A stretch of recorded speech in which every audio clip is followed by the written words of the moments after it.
अब आगे बढ़ते हैं। ईरान और इजराइल के बीच बढ़ता तनाव पूरे मिडिल ईस्ट को खौफजदा कर रहा है। इजराइल पर बड़े हमले की ईरानी धमकी के बाद अब इजराइल ने भी बड़ी चेतावनी दे डाली है। इजराइल ने कहा है कि अगर ईरान और उसके प्रॉक्सी संगठनों ने उस पर हमला किया तो वो ईरान के परमाणु ठिकानों पर हमला कर सकता है।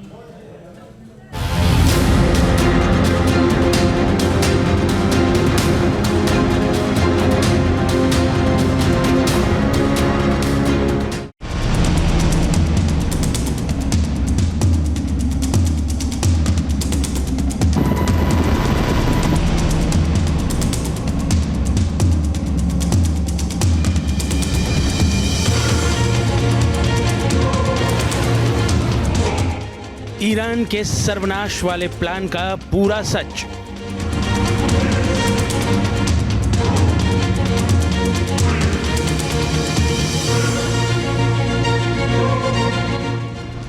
ईरान नहीं मानेगा, इजराइल भी नहीं मानेगा।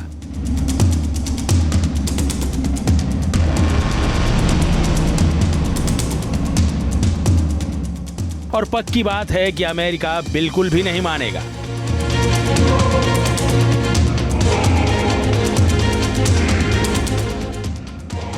लेकिन सवाल है कि अगर इनमें से कोई भी देश नहीं माना तो क्या होगा?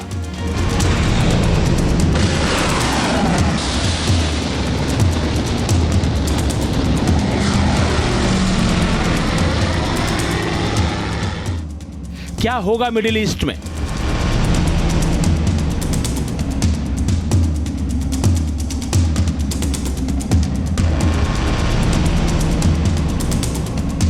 क्या होने वाला है मिडिल ईस्ट में?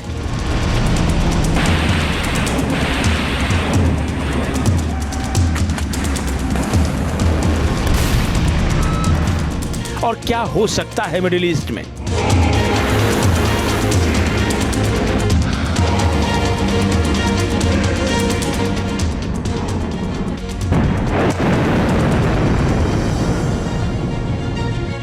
मिडिल ईस्ट में परमाणु बम फूटने की आशंका और तीसरे विश्व युद्ध की सुगबुगाहट के बीच दुनिया की सबसे बड़ी खबर सामने आ चुकी है। इस खबर में ईरान पर हमले का ऐलान तो नहीं है, लेकिन पहली बार इजराइल ने ऐसे संकेत दिए हैं कि वो ईरान को बर्दाश्त करने के लिए बिल्कुल भी तैयार नहीं है। היה אחראי לטבח הנורא של 7 באוקטובר וגם לפיגועים רצחניים רבים נגד אזרחי ישראל. הוא היה מבוקש מספר אחד של ישראל במשך שנים, והחיסול שלו מקבע עיקרון פשוט שקבענו, מי שפוגע בנו, אנחנו פוגעים בו. और वो उसके परमाणु ठिकानों को निशाना बना सकता है।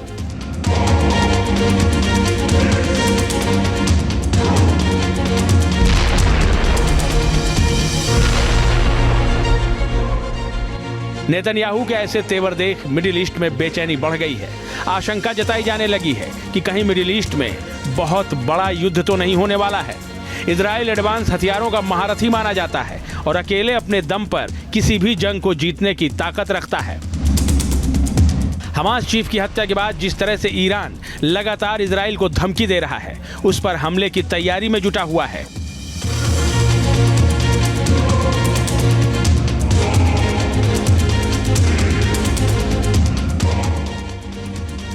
उसे देखते हुए अमेरिका को भी लगने लगा है कि अगर इजराइल की मदद नहीं की गई तो ईरान उसका वजूद मिटा सकता है।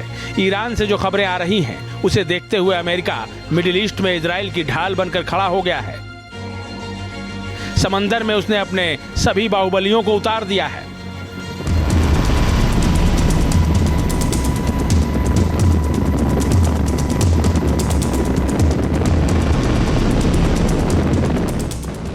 पक्की खबर है कि ईरान के जंगी जहाज समंदर में इजराइल के बेहद करीब चक्कर लगा रहे हैं, जो ईरानी राष्ट्रपति के एक इशारे पर इजराइल में अंधाधुंध मिसाइलें दाग सकते हैं।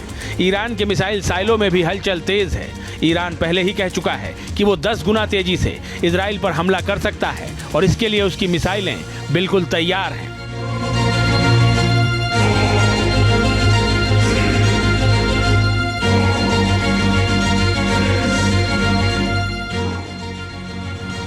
ऐसे में इजराइल ने भी अपना प्लान तैयार कर लिया है। वो ईरान को उसी की भाषा में जवाब देने की तैयारी कर चुका है, बल्कि ये कहें कि वो एक कदम आगे बढ़कर ईरान में तबाही की नई कहानी लिखने की ठान चुका है। अगर ईरान ने हमला किया तो इजराइल 2 चरणों में जवाब दे सकता है।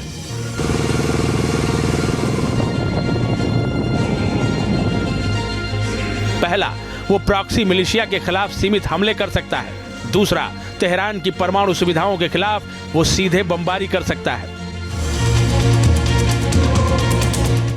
पिछले महीने तेल अवीव के खिलाफ ईरान के ड्रोन हमले के जवाब में यमन के हुदैदा बंदरगाह शहर पर हुआ इजरायली हमला इस बात की गवाही देता है कि इजराइल किस कदर तबाही मचाने की क्षमता रखता है। तो अगर ईरान डायरेक्टली इस युद्ध में इन्वॉल्व होता है तो इजराइल डेफिनेटली उसके न्यूक्लियर प्लान को सबोटाज करेगा और न्यूक्लियर इंस्टॉलेशन को तहस नहस करेगा। ईरान इस चीज को अच्छी तरीके से जानता है, इसीलिए 13 अप्रैल को जो ईरान ने अटैक किया था उसकी वार्निंग इजराइल को दी थी। इसके एवज में इजराइल ने देखिए एक टोकन स्ट्राइक किया था जो उसके न्यूक्लियर इंस्टॉलेशन के आसपास उसके बैलिस्टिक मिसाइल गिरे थे। तो उसने बताया कि आपके न्यूक्लियर इंस्टॉलेशन हमारे टारगेट पे हैं, अगर ऐसा समय आया तो वो उसको जरूर बर्बाद करेगा।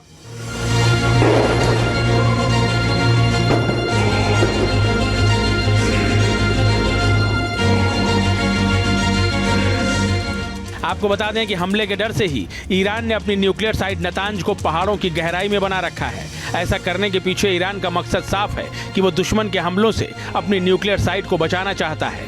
यही वजह है कि जो उसने न्यूक्लियर साइट बनाने के लिए ईरान और इराक के बीच मौजूद सबसे बड़ी पर्वतमाला को चुना। साल 2023 में ली गई सैटेलाइट तस्वीरों से खुलासा हुआ था कि नतांज में ईरान की न्यूक्लियर साइट सुरंगों में बनाई गई है। ये सुरंगें 260 फीट से लेकर 328 फीट तक गहरी हैं। इस भूमिगत न्यूक्लियर साइट में दाखिल होने के लिए 4 गेट बने हुए हैं। इन सभी को इस तरह से डिजाइन किया गया है कि इजराइल का बड़े से बड़ा बम भी इन पर नाकाम हो जाए। ऐसे में ईरान की न्यूक्लियर साइट को निशाना बनाने के लिए खास हथियार चाहिए जो फिलहाल इजराइल के पास नहीं है। टाइम टू टाइम देखिए इजराइल ईरान को इंस्टिगेट करता है। उसने हुतीस की मदद की ईरान ने तो उनके हुतीस को टारगेट किया। और देखिए आज की डेट में जिस तरीके से हमास के चीफ का असैसिनेशन हुआ तेहरान में, वो भी देखने लायक है। तो ये दिखाता है कि इजराइल कटिबद्ध है ईरान को इंस्टिगेट करने के लिए। ईरान ऐसा कोई काम करे जिसकी वजह से इजराइल को ये मौका मिल जाए जिससे वो उनके न्यूक्लियर इंस्टॉलेशन को टारगेट कर सके। एक रिपोर्ट के मुताबिक अमेरिकी fighter jet F-15EX fighter jet ऐसा हमला कर सकता है जिससे ईरान की न्यूक्लियर साइट तबाह हो सकती है, लेकिन इजराइल के पास फिलहाल ये फाइटर जेट नहीं है।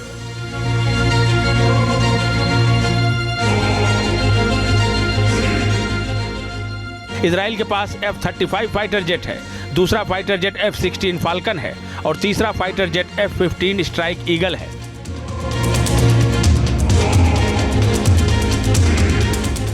माना जा रहा है कि इजराइल के तीनों फाइटर जेट ऐसा बम नहीं दाग सकते जिससे पहाड़ों में मौजूद ईरान की न्यूक्लियर साइट को तबाह किया जा सके। डिफेंस एक्सपर्ट्स के मुताबिक इस तरह के कंस्ट्रक्शन को सिर्फ GBU-57 बम की मदद से ही तोड़ा जा सकता है, लेकिन इजराइल के पास ऐसा कोई फाइटर जेट नहीं है जो इतने भारी भरकम बम को दाग सके।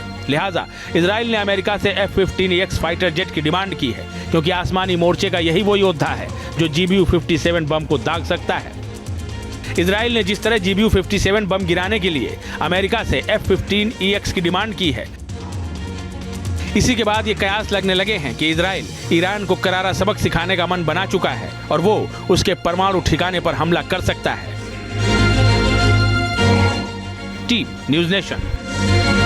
न्यूज नेशन अब व्हाट्सएप पर खबरों की ताजा अपडेट के लिए न्यूज नेशन के इस QR कोड को स्कैन करें।